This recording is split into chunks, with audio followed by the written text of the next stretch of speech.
बच्चों, आज हम पहला पाठ देखने वाले हैं जिसका नाम है ईदगाह।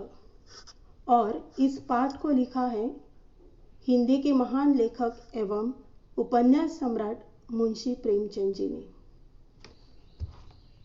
मुंशी प्रेमचंद जी ने विपुल साहित्य लिखा और उन्होंने हिंदी साहित्य जगत को समृद्ध बनाया है। उन्होंने अपना जीवन साहित्य के लिए ही समर्पित किया है और इसीलिए उन्हें उपन्यास सम्राट कहा जाता है। तो देखते हैं पाठ ईदगाह।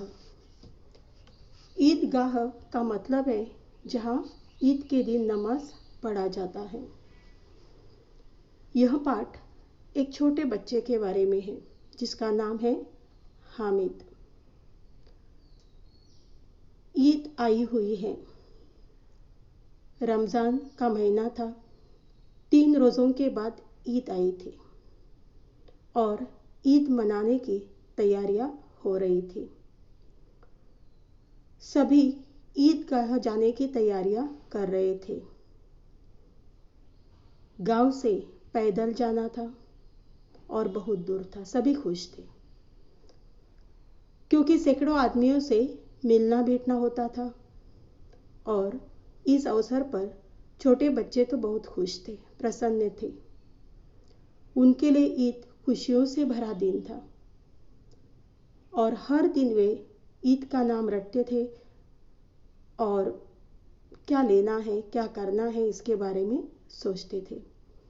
इसमें एक छोटा बच्चा भी था, हामिद। वह भी बहुत प्रसन्न था। छोटा सा बच्चा, गरीब, दुबला पतला, और उसका सहारा उसकी दादी अमीना थी। उसके पिताजी गत वर्ष हैजे की भेंट हो गए थे और माँ पीली होती गई और एक दिन वह भी चल बसी। क्या हुआ किसी को मालूम नहीं हुआ और अब बूढ़ी दादी अमीना ही हामिद की दुनिया थी। वही सब कुछ थी।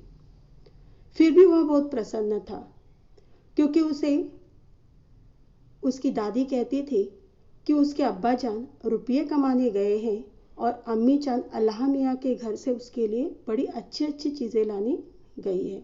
इसलिए हामिद प्रसन्न था। उसके मन में दादी ने एक आशा जगाई थी और तुम्हें मालूम है आशा बड़ी चीज़ होती है।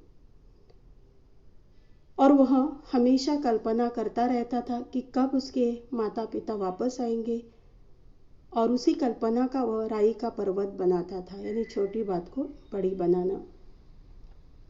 उसे भी ईदगाह जाना था लेकिन पहनने के लिए जूते नहीं थे, ना ही सिर पर नई टोपी। एक पुरानी धुरानी टोपी जिसका गोटा काला पड़ गया था वही उसे पहनना था। फिर भी वह खुश था क्योंकि उसे मालूम था कि एक दिन उसके अब्बा जान थैलियां भरकर खिलौने और अम्मी जान नियामतें यानी भरपूर चीजें लेकर आएगी। और हमेशा वह इसके बारे में ही सोचता था और उन्होंने सोच लिया था कि जब वे वापस आएंगे तो दिल के सारे अरमान वह पूरा कर लेगा, सारी इच्छाएं पूरी कर लेगा। और तब वह मोहसिन, नूरे और सम्मी उसके जो दोस्त थे उन्हें दिखाएगा कि उसके पास भी कितने पैसे हैं। गांव के सारे बच्चे जाने के लिए तैयार हो गए। वे अपने माता पिता के साथ जाने वाले थे लेकिन हामिद का बाप भी अमीना ही थी। वो सोच रही थी कि इसे अकेले कैसे जाने दे, कहीं भीड़ भाड़ में बच्चा खो गया तो। छोटी सी जान है और 3 कोस चलना है। पैरों में छाले पड़ गए तो क्योंकि जूते भी नए थे, नंगे पांव चलना था। साल भर में त्योहार तो एक ही बार आता है। वो उसकी खैरियत के बारे में, सलामती के बारे में सोचने लगी। उन्होंने सोचा कि ये दिन भी कट जाएंगे। ईद के मौके पर हामिद को भी मेला देखना था। वह भी मेले में जाना चाहता था। बार बार हामिद के मित्र अपने पैसे गिनते थे, मानो उनको खजाना मिल गया था, और खुश होते थे।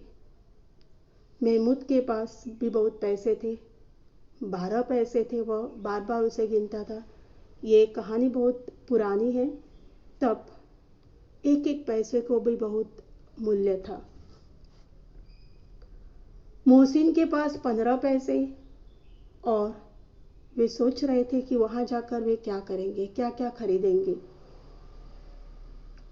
अमीना के पास सिर्फ 8 पैसे बचे थे, वह भी फहीमन के कपड़े उन्होंने सिए थे।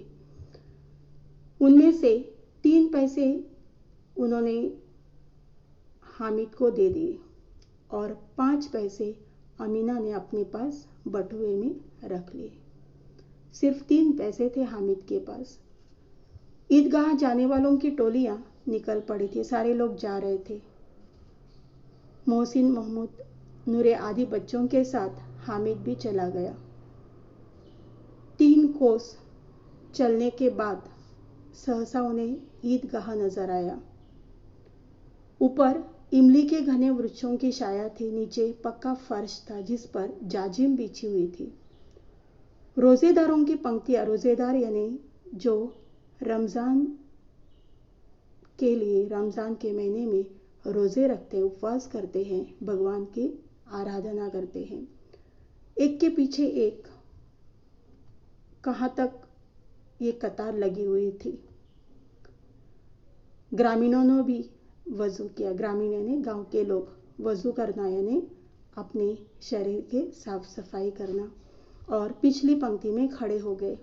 बहुत सुंदर संचालन था और अच्छी व्यवस्था की गई थी। लाखों सिर एक साथ सिजदे में झुक जाते थे, अल्लाह के सामने झुक जाते थे, और एक साथ सब खड़े हो जाते थे और घुटनों के बल बैठ जाते थे। और कई बार यह क्रिया होती थी और ऐसा लगता था कि मानो बिजली की लाखों बत्तियां एक साथ प्रदीप्त हो और एक साथ बुझ जाए, और यही का चलता रहा। बहुत अपूर्व दृश्य था, सुंदर दृश्य था।